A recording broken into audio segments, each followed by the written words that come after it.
자, 함께 말씀을 나누죠. 마태복음 6장 33절과 34절에 있는 말씀이 오늘 본문 말씀입니다. 마태복음 6장 33절과 34절에 있는 말씀, 우리 다 찾으셨으면 하나님의 말씀을 읽겠습니다. 시작. 그런즉 너희는 먼저 그의 나라와 그의 의를 구하라. 그리하면 이 모든 것을 너희에게 더하시리라. 그러므로 내일 일을 위하여 염려하지 말라. 내일 일은 내일이 염려할 것이요 한 날의 괴로움은 그날로 족하니라. 아멘. 예수님의 목소리가 보이는 9번째 시간입니다. 오늘 말씀 제목은요, 예수님이 말씀하시는 일상생활입니다. 예수님께서 우리들의 일상생활 가운데 어떤 뜻을 가지고 계시는지, 하나님께서 우리들의 삶에, 우리들의 일상 가운데 어떠한 하나님의 말씀이 이루어지기를 원하시는지 오늘 말씀을 통해서 함께 나누기를 원합니다. 산상수훈의 중간부터 끝까지, 그리고 7장의 앞에 부분까지입니다. 마태복음 6장의 중간부터 7장의 앞에 부분까지 오늘 함께 말씀을 나누기를 원하는데요, 오늘 말씀을 나누기 전에 기억을 조금 거슬러 올라가야 될 것 같습니다. 마태복음 6장을 시작하면서, 산상수훈의 중간 부분을 시작하면서 예수님께서 말씀하시는 신앙생활에 대해서 함께 나누었습니다. 예수님께서 우리 신앙생활 가운데, 지금으로 치자면 교회생활이죠, 교회생활 가운데 어떤 것들을 원하시는지 예수님께서 구체적으로 아주 구체적인 3가지의 예를 들어주셨는데요, 첫 번째로는 구제에 대해서 예수님께서 가르쳐 주셨습니다. 왼손이 하는 일을 오른손이 모르게 하라라는 구제의 가르침을 주셨고요, 두 번째로는 기도에 대한 가르침을 주셨습니다.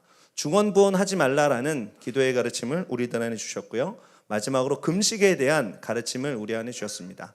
금식할 때 일부러 얼굴 찡그리고 나 금식합니다 라고 사람에게 자랑하는 것이 아니라, 금식은 하나님께 돌아가는 것이다 라는 것을 나누었습니다. 오늘 함께 예목보 9번째 시간을 가지면서 예수님께서 마태복음 6장의 초반부를 통해서 우리들의 신앙생활, 우리들의 교회생활에 원하시는 하나님의 뜻을 가르쳤다면, 이제 마태복음 6장의 중간부터는 우리들의 일상생활 가운데 원하시는 하나님의 뜻이 계시되어져 있다는 것을 우리가 기억할 필요가 있습니다. 마태복음 6장 중간부터도 마태복음 6장 처음 부분과 마찬가지로 예수님께서 구체적인 3가지의 예를 들고 계십니다. 성경을 함께 펴서 보면 좋겠는데요, 첫 번째로는 예수님께서 물질에 대해서 가르치십니다. 우리들의 물질을 어떻게 잘 관리해야 되는가를 가르치고 계시고요, 두 번째로는 우리 일상생활 가운데 있는 염려에 대해서 말씀을 하십니다. 그리고 세 번째, 7장에 있는 앞에 부분인데요, 비판에 대한 가르침입니다. 여러분, 우리들의 일상생활을 가만히 살펴보면 예수님께서 구체적인 예를 들어서 말씀하신 물질과 염려와 비판, 이 3가지가 우리들의 일상생활 가운데 늘 가득한 것들을 알게 됩니다. 이 3가지를 어떻게 잘 컨트롤할 수 있냐에 따라서 우리들의 일생이 망가지기도 하고 우리들의 일상생활이 하나님 앞에 기름지게도 드려지게 되는 것 같습니다. 예수님께서 가르치시는, 예수님께서 말씀하시는 우리들의 일상생활 어떻게 살아야 하는가 하나하나 한번 살펴보도록 하죠. 첫 번째로는 예수님께서 물질에 대해서 가르치십니다. 첫 번째, 물질에 대한 가르침, 마태복음 6장 19절부터 21절까지 있는 말씀을 다 같이 한번 읽어보죠. 너희를 위하여 보물을 땅에 쌓아두지 말라. 거기는 좀과 동럭이 행하며 도둑이, 다시 띄울까요? 다시 처음부터 죄송합니다. 자막을 띄우고 마태복음 6장 19절부터 21절 나오나요? 레디 고! 너희를 위하여 보물을 땅에 쌓아두지 말라. 거기는 좀과 동록이 해하며 도둑이 구멍을 뚫고 도둑질 하느니라. 오직 너희를 위하여 보물을 하늘에 쌓아두라. 거기는 좀이나 동록이 해하지 못하며 도둑이 구멍을 뚫지 못하고 도둑질도 못하느니라. 내 보물이 있는 곳에 내 마음도 있느니라. 예수님은 우리가 보물을 어디에 쌓아 두어야 할지, 물질을 어디에 쌓아 두어야 될지에 대해서 말씀을 하십니다. 우리가 함께 읽은 대로 예수님께서 우리 안에 가르치시는 물질을 쌓아 두어야 할 곳은 이 땅이 아니라 하늘이다라고 말씀하고 있죠. 우리가 이 땅을 살아가면서 이 땅에 많은 물질을 쌓기 위해서 아둥바둥하는 것, 그것이 주님께서는 옳지 않다라고 말씀하십니다. 또 우리 자신을 위해서 이 땅에 쌓아둔 그 물질들은 어느새 좀이 먹고 동록이 나고 도둑이 훔쳐가서 다 사라져버리는 것이니 하늘에 그 물질을 쌓아라라고 말씀하고 있죠. 그리고 주님께서는 우리들에게 말씀하십니다. 그 보물이 있는 곳에 너희의 마음도 있다라고 말씀하고 있습니다. 내 자신을 위해서 보물을 이 땅 가운데 쌓아둔다면 우리들의 마음도 이 땅 가운데 머물러 있을 수밖에 없습니다. 이 땅 가운데 있는 보물에 우리들의 마음을 빼앗긴다면 그 보물이 우리들의 삶에 주는 얼거매임 가운데 우리들의 삶이 고통당할 수밖에 없다는 것이죠. 우리들의 마음이, 우리들의 보물이 하늘나라에 쌓여져 있다면 우리들의 마음에 하나님께서 주는 진정한 자유함과 진정한 기쁨을 누릴 수 있을 것이다. 이것이 바로 예수님께서 우리들의 삶을 향한 재물에 대한, 물질에 대한 가르침의 본질인 것입니다.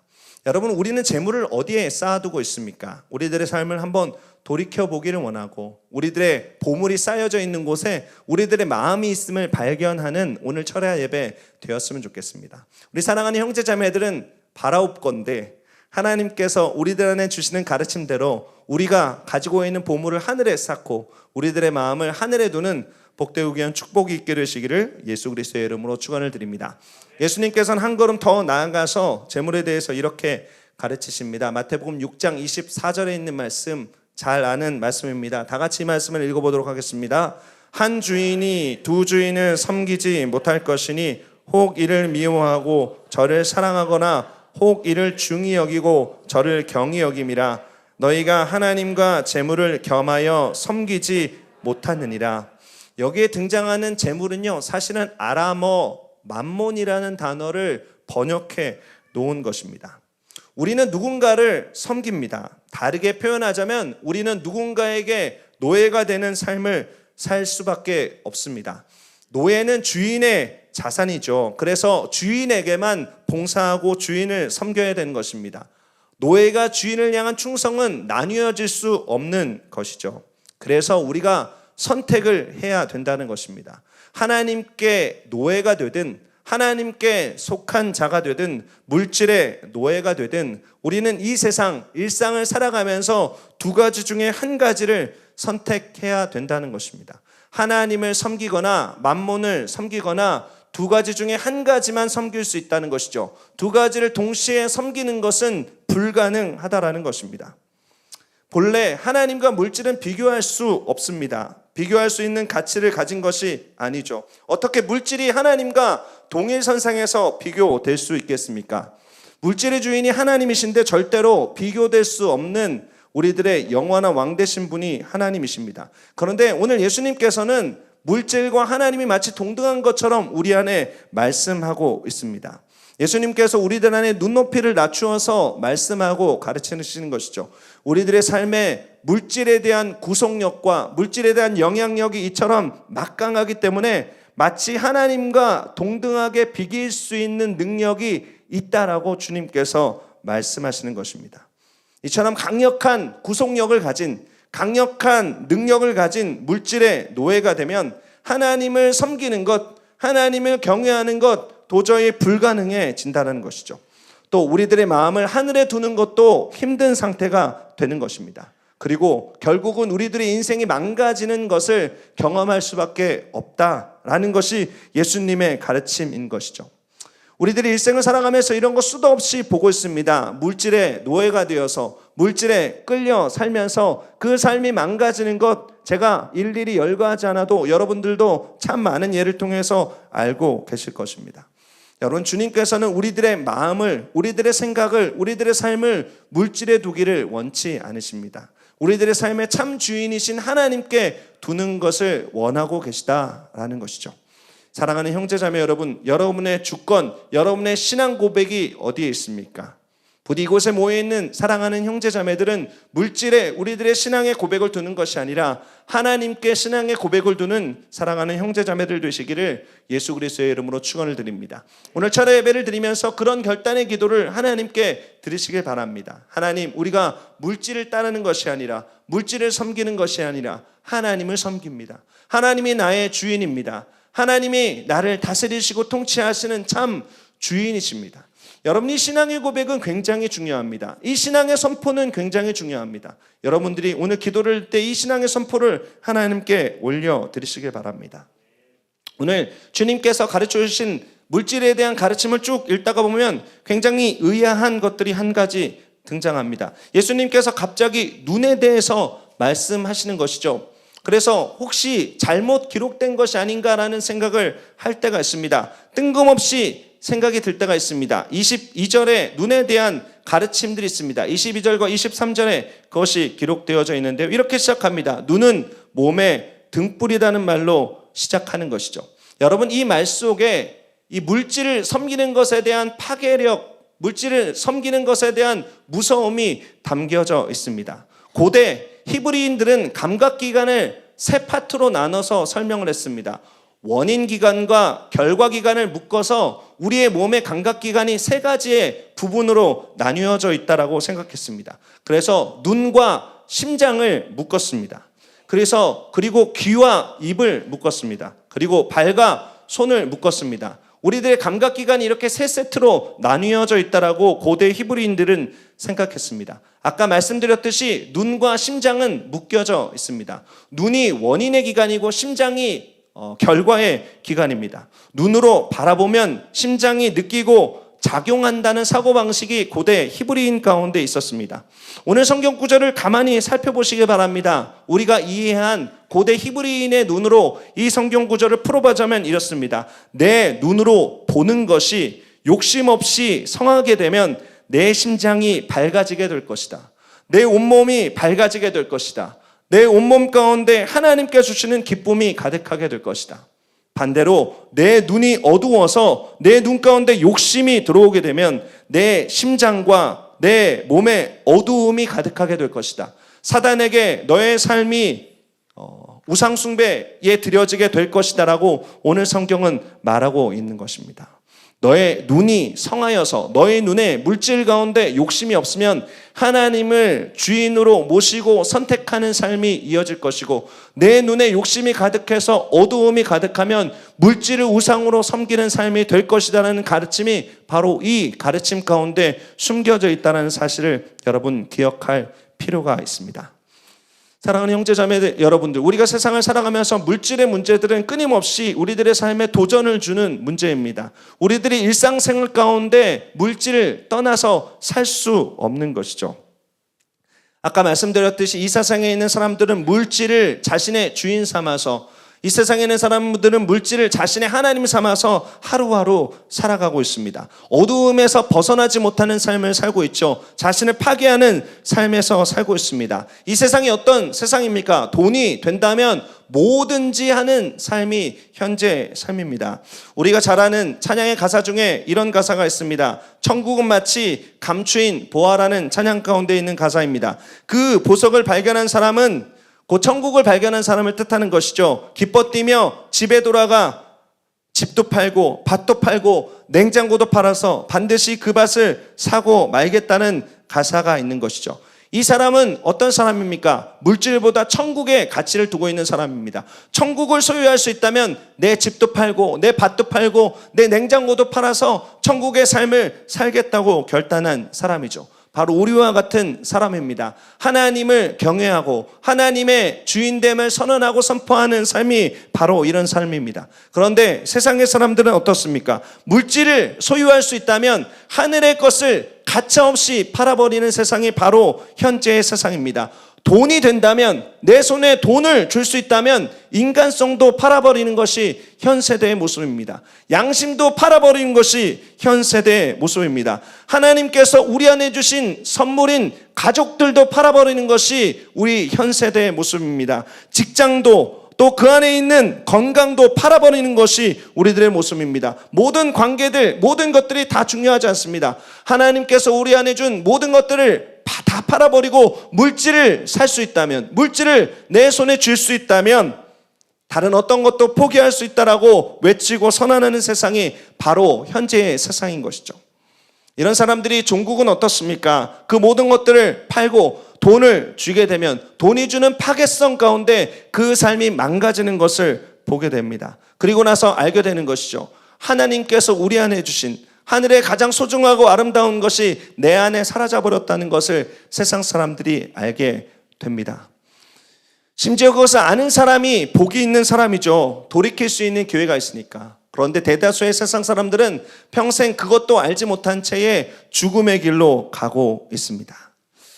사랑하는 형제자매 여러분들, 우리는 하늘나라에 속한 자입니다. 하나님께 속한 자입니다. 여러분 이것을 믿으시죠?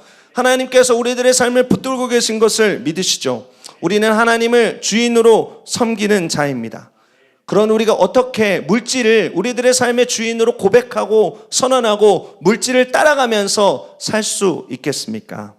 디모데전서 6장 10절은 우리 안에 이렇게 이야기합니다. 돈을 사랑함이 일만하게 뿌리가 되나니 이것을 탐내는 자들은 미혹을 받아 믿음에서 떠나 많은 근심으로 자기를 찔렀도다.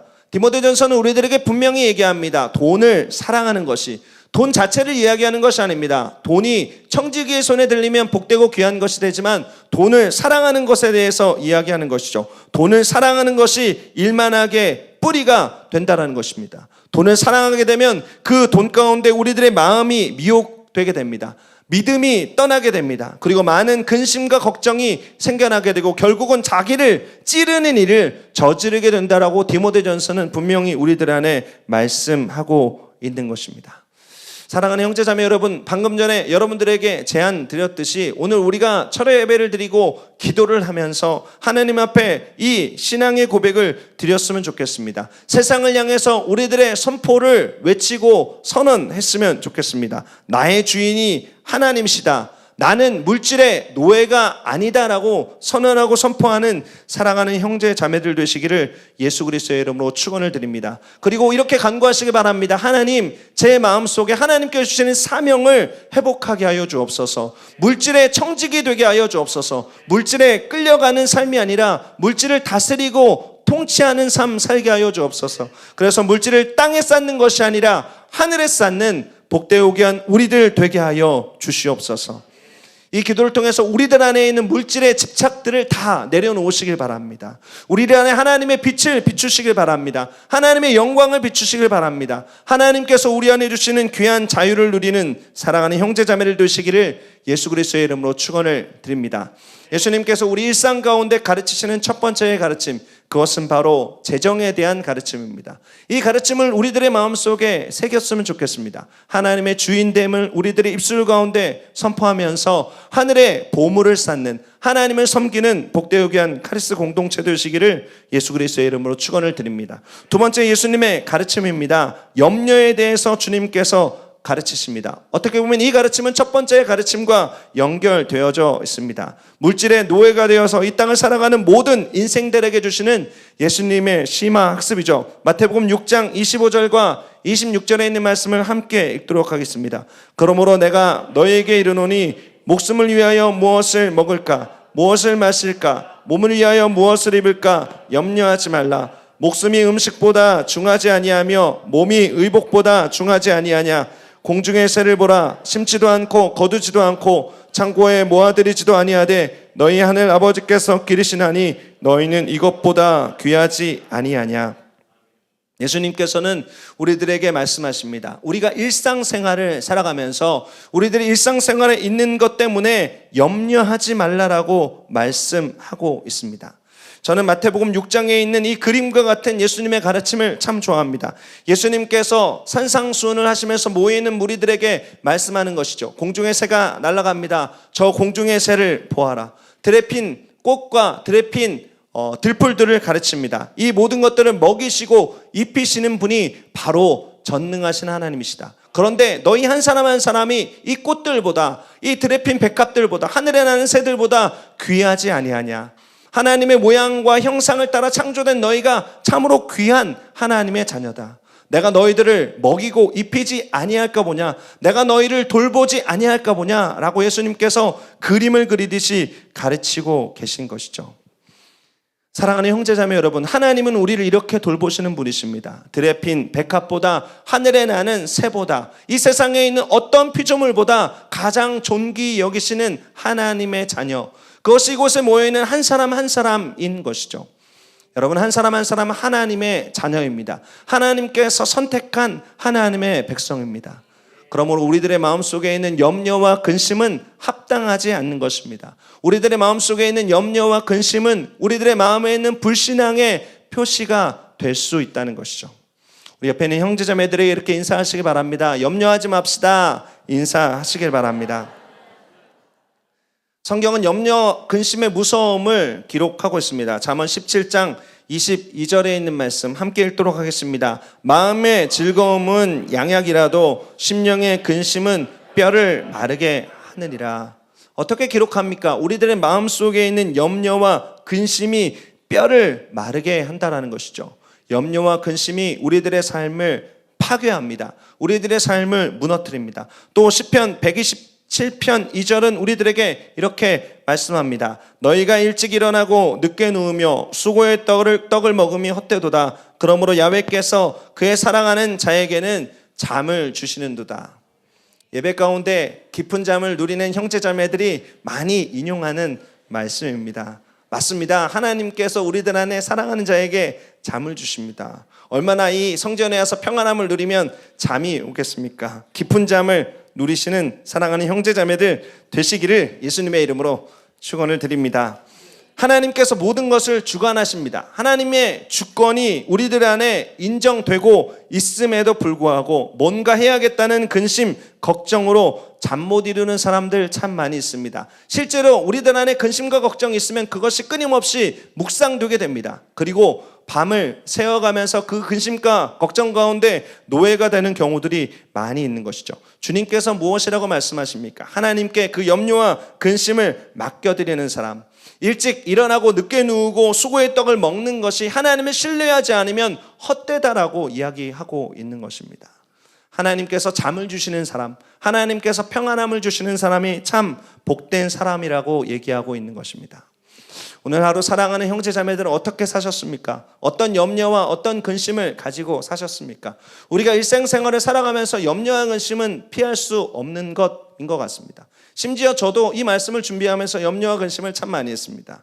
내가 설교를 잘할 수 있을까? 염려와 근심을 많이 했고, 우리 형제자매들이 하나님의 말씀을 잘 들으면 좋겠는데라는 염려와 근심을 하면서 이 말씀을 준비했죠. 우리들의 삶 속에 염려와 근심은 절대로 내려놓을 수 있는 것이 아닌 것 같습니다. 그러나 하나님께서 우리 일상 가운데 염려, 근심보다 하나님의 전능하심을 향한 신뢰를 두고 이 시간 가운데 하나님의 평안과 기쁨을 누리기를 원하고 계신 것이죠. 염려와 근심은 절대로 하나님의 뜻이 아닙니다. 우리의 모든 염려를 하나님께 내려놓고 수고를 맡겨드리고 그 경영하시는 하나님의 놀랍고 복된 하나님의 손길을 체험하시는 형제자매들 되시길 바랍니다. 시편 127편 2절을 읽었는데 1절에는 이렇게 기록되어져 있습니다. 야훼께서 집을 세우지 아니하시면 세우는 자의 수고가 헛되며 야훼께서 성을 지키지 아니하시면 파수꾼의 깨어있음이 헛되도다. 하나님께서 우리 안에 어떻게 말씀하시죠? 집을 세우는 분이 하나님이시다. 성을 지키시는 분이 야훼 하나님이시다라고 이야기하는 것입니다. 그렇다고 집을 세우지 말라는 뜻이 아닙니다. 가정을 내팽개쳐버리고 하나님께 맡겨드리고 자신이 번 돈을 자신만 흥청망청 쓰라는 뜻이 아닌 것이죠. 군인이 성을 지키지 않고 나라를 지키지 않고 휴가만 가라는 뜻이 절대로 아닌 것입니다. 주님께서 말씀하시는 것은 어떤 것이냐면 너희가 최선을 다했다면 그 결과를 나에게 맡겨드려라. 결과는 나에게 속한 것이다 라고 하나님께서 말씀하고 계신 것입니다.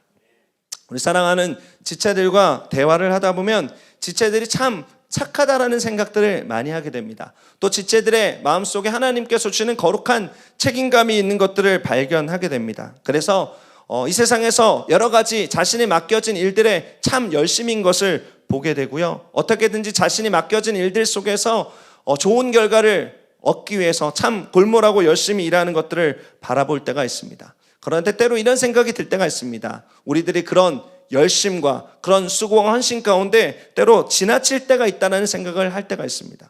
하나님이 하시는 영역까지 우리가 염려하고 근심하고 하나님께서 책임질 영역까지 우리가 무언가를 하려는 시도를 하는 경우들을 많이 보게 되는 것이죠. 하나님께 맡겨드리지 못하고 우리들의 마음속에 전전긍긍하면서 염려와 스트레스로 자신의 뼈를 마르게 하는 마음의 근심을 만들어내는 형제자매들을 많이 보게 됩니다.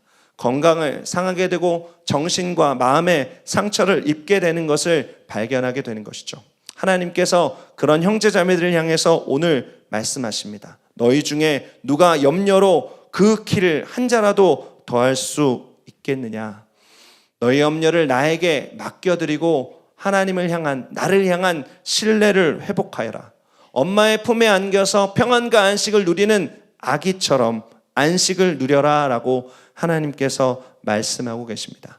마태복음 7장 34절에 예수님의 가르침 있습니다. 마태복음 6장 34절이요. 함께 읽겠습니다. 시작. 그러므로 내일을 위하여 염려하지 말라. 내일은 내일이 염려할 것이요 한날의 괴로움은 그날로 족하리라. 내일은 너희가 염려할 것이 아니다라고 말씀하십니다. 내일은 하나님의 영역이라고 말씀하십니다. 내일은 내일이 염려하게 할 것이라고 말씀하시죠. 내일 우리가 염려할 것이 절대 아닙니다. 내일은 내일이 염려하게 할 것이다. 내일은 내가 염려할 것이다 라고 말씀하고 있는 것입니다. 오늘의 괴로움은 오늘로 족합니다. 이 저녁에 모여있는 형제자매 여러분, 오늘 하루 우리는 어떤 괴로움 가운데 있었습니까?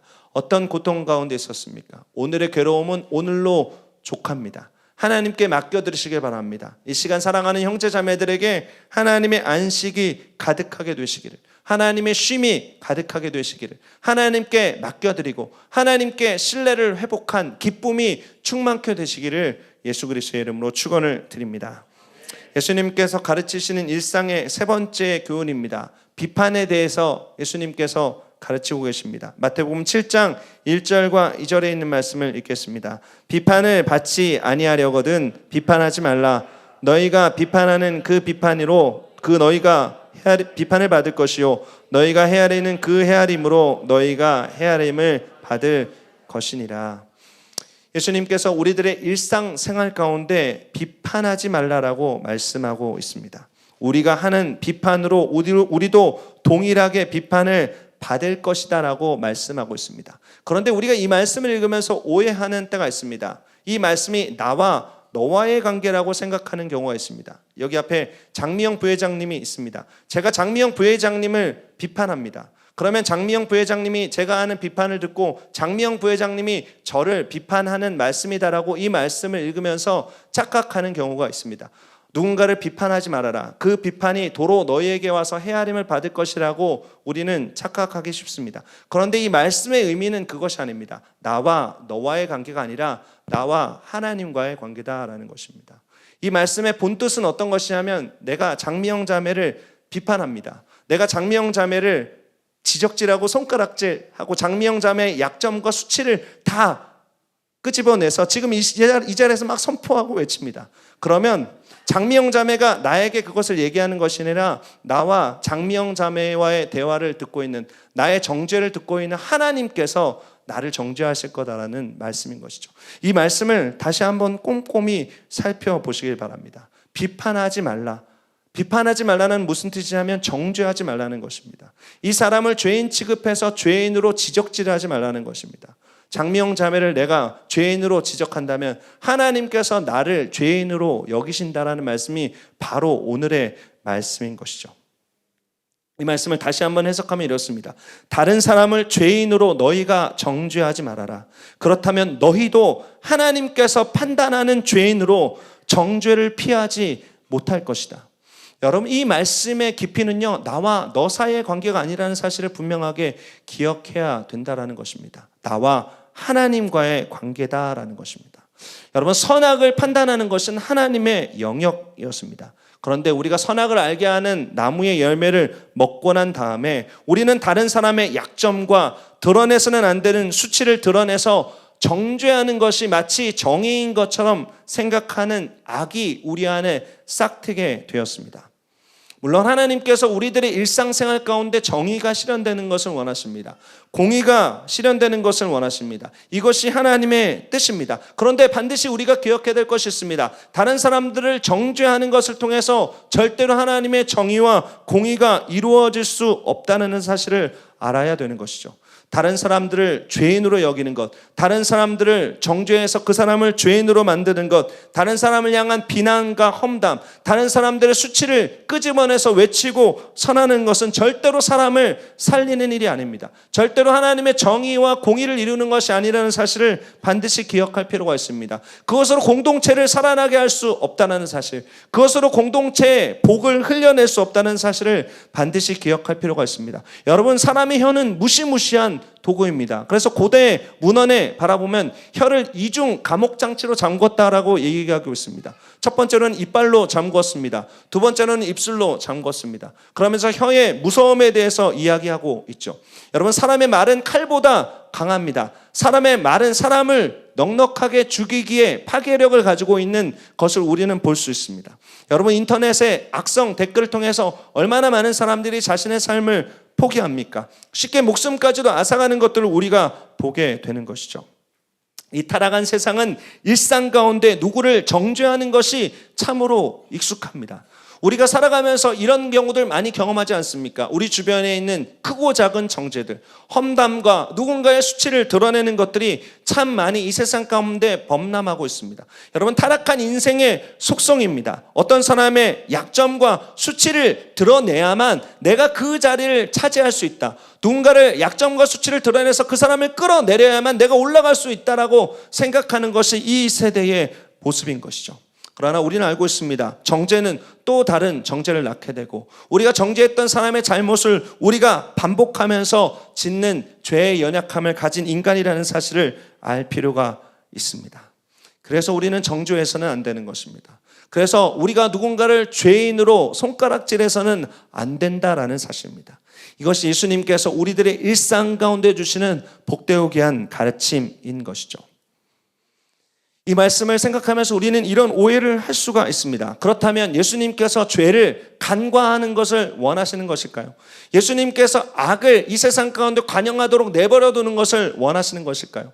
그것을 끄집어내서 악을 사라지게 하는 것이 하나님의 뜻이 아닐까요? 라고 이야기할 수도 있을 것입니다. 그래서 주님께서는 우리 안에 보다 구체적인 가르침을 주고 계십니다. 우리가 비판할 수 있는 때가 어느 때인지 가르쳐 주십니다. 우리가 정죄할 수 있는 때가 어느 때인지 가르쳐 주십니다. 그 때가 언제입니까? 마태복음 7장 5절과 3절부터 5절 가운데 있는 말씀을 읽어보면 그때의 비밀이 담겨져 있습니다. 같이 한번 읽어보죠. 시작. 어찌하여 형제의 눈 속에 있는 티는 보고 내 눈 속에 있는 들보는 깨닫지 못하느냐? 보라, 내 눈 속에 들보가 있는데 어찌하여 형제에게 말하기를 나로 내 눈 속에 있는 티를 빼게 하라 하겠느냐?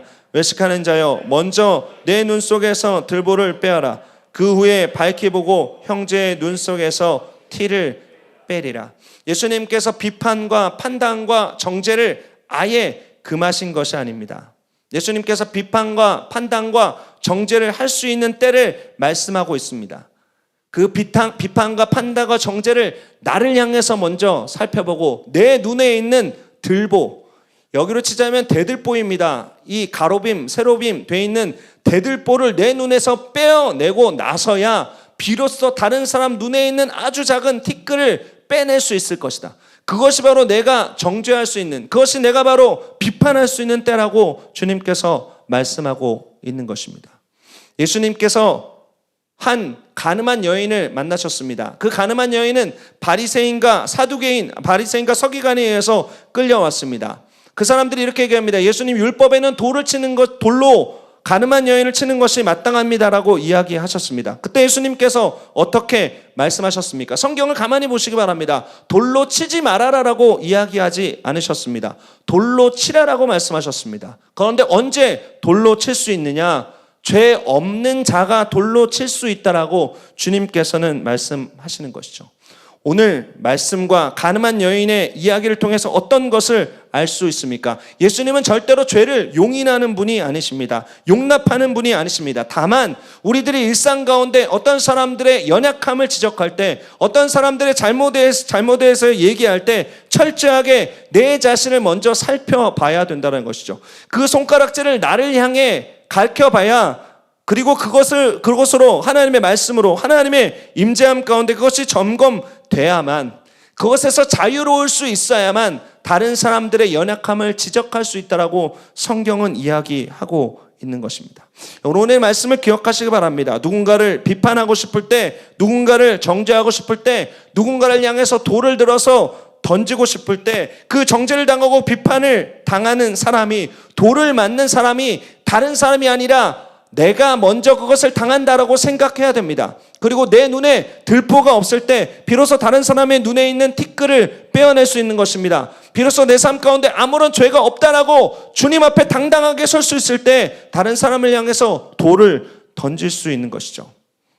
어떻게 보면 전혀 불가능한 것처럼 보입니다. 그러나 주님께서는 이것을 통해서 분명하게 말씀하는 것이죠. 내가 죄를 용인하는 것이 아니라 너에게 있는 정죄의 손길을 다른 사람이 아니라 너를 향해서 먼저 살펴보기를 원한다라고 주님께서 우리 안에 말씀하게 되는 것입니다. 여러분, 그러할 때 우리 안에 생겨나는 감정이 있습니다. 다른 사람을 향해서 비판하고, 다른 사람을 향해서 정죄하고, 다른 사람을 향해서 돌을 던지려고 하다가 내 자신을 바라보게 될 때 우리들의 마음속에 생겨나는 감정이 있습니다. 그 감정이 어떤 것일까요? 바로 긍휼함입니다. 하나님께서 우리 안에 주시는 긍휼함입니다. 나도 저 사람과 같은 사람이었지.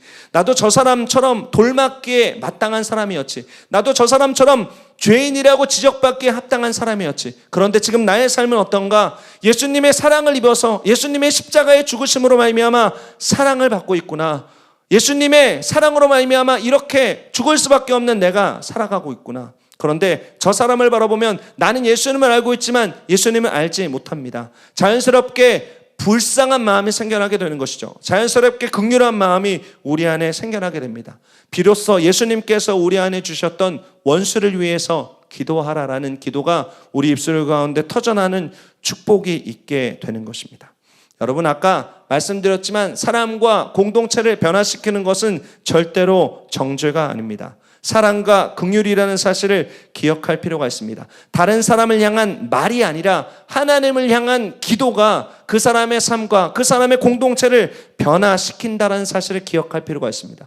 그를 통해서 하나님의 정의가 이루어지게 된다는 사실을 반드시 기억할 필요가 있습니다.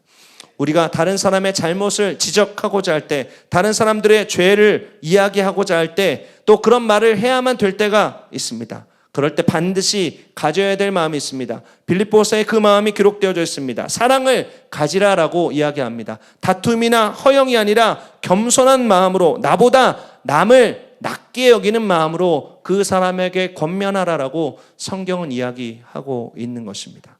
여러분, 이 마음으로 사랑하는 형제자매들을 품고 사랑하는 형제자매들을 위해서 기도해야 할 것입니다. 오늘 우리가 함께 기도하면서 우리들의 마음속에 혹시나 정죄하고 손가락질해야 되는 대상이 떠오른다면 그 마음을 하나님께로 향하시기 바랍니다. 하나님, 정죄하는 마음 대신에 그 영혼을 진실로 불쌍히 여기는 마음을 나에게 주시옵소서. 내가 경험한 것처럼 십자가의 사랑을 누리고 경험하는 사랑하는 형제 자매를 되게 하여 주옵소서. 우리가 이렇게 기도하는 우리 복되오기한 카리스 공동체 되시기를 예수 그리스도의 이름으로 축원을 드립니다. 마지막 결론으로 마태복음 6장 33절에 있는 말씀을 여러분들에게 드립니다. 함께 마태복음 6장 33절에 있는 말씀을 읽겠습니다. 그런즉 너희는 먼저 그의 나라와 그의 의를 구하라. 그리하면 이 모든 것을 너희에게 더하시리라. 마태복음 6장 33절이 마태복음의 산상순 6장에 있는 모든 말씀, 그리고 7장의 앞부분에 있는 모든 말씀들을 총괄하는 결론이 되는 것이죠. 우리의 물질이 어디에 사용되어져야 되고, 우리들의 거룩한 염려가 어떤 것에 염려를 두어야 되고, 우리가 어디에 관심을 가져야 되는지 말씀하고 있는 말씀입니다. 하나님의 나라와 의를 위해서 우리의 물질을 헌신하고, 하나님의 나라와 의가 이 땅 가운데 충만하지 않는 것 때문에 거룩한 염려를 우리들의 삶 가운데 하고, 하나님의 나라와 의가 이루어지지 않는 영역 가운데 하나님의 사랑과 긍휼이 이루어지기를 선포하는 공동체가 되는 것, 그것이 바로 하나님께서 우리들 안에 가르치시는, 하나님께서 우리들 안에 원하시는 말씀이라는 사실을 기억하시는 형제 자매들 되시기를 예수 그리스도의 이름으로 축원을 드립니다.